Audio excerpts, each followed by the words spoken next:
देखिए, जब हम किसी भी चीज को, अगर मैं आपसे ये कहूं कि किसी वस्तु का एसपी, अगर मैं आपसे कहूं कि किसी वस्तु का एसपी 111% है, परसेंट में कह दूं, अगर मैं आपसे ये कह दूं कि किसी वस्तु का एसपी 111% है तो प्रॉफिट बताओ, तो आप कहेंगे कि इसका मतलब सीपी 100%। सीपी का मतलब ही है ऑटोमेटिकली, सीपी मतलब ऑटोमेटिकली कितनी है?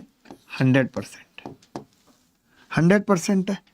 सीपी ऑटोमेटिकली कितनी है? 100% है। मैंने क्या किया, इस एसपी में से सीपी को घटा दिया। इस 111 में से अगर मैं 100 को घटा दूं तो मैं कहूंगा कि ये 11% जो आ रहा है साहब वो लाभ है। यही मतलब होता है, यही तो मतलब होता है।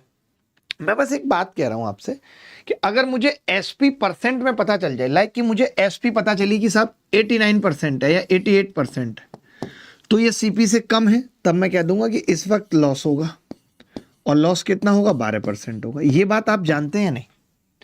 ये बात आप जानते हैं नहीं कि अगर सीपी का परसेंटेज पता हो तो उसमें से 100 घटा के लाभ निकाला जा सकता है आसानी से। माइनस में आ रहा है, इसका मतलब लॉस है। अभी नॉर्मल छोटी छोटी सी चीजें समझाते हुए आगे चलूंगा, फिर आगे की बात आगे होगी, ठीक है? बहुत ध्यान से समझना, भैंस की आंख, कोई फालतू बोलेगा नहीं, मैं बता रहा हूं। अब आप देखिए, सवाल यह था कि एक वस्तु को निश्चित मूल्य पर बेचा गया और यदि इसे इस मूल्य के 33 सही 1/3 पर बेच दिया जाए, यानी मैं एसपी की बात कर रहा हूं जिस पर आप बेच रहे थे, अगर आप उसे 33 सही 1/3% पे बेचते हो, तो इन्होंने खुद कहा है कि 33 सही 1/3% की हानि होती है, यानी मेरी जेब में कितना आता है? 66 2/3% आता है।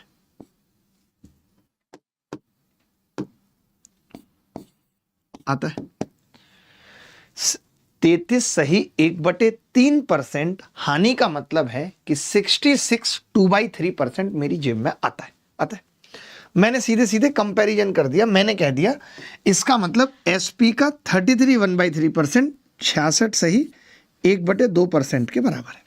बराबर है? बोलो। आपने कहा है।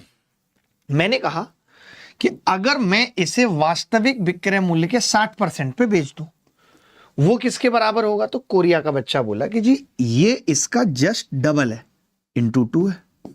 तो मैंने कहा अगर आप 60% पे बेचोगे तो इंटू 2 करने के बाद मेरी जेब में 120% आएगा। मैंने अभी आपको बताया कि अगर एसपी 120% है तो मैं देखते ही बता सकता हूं कि लाभ 20% होगा।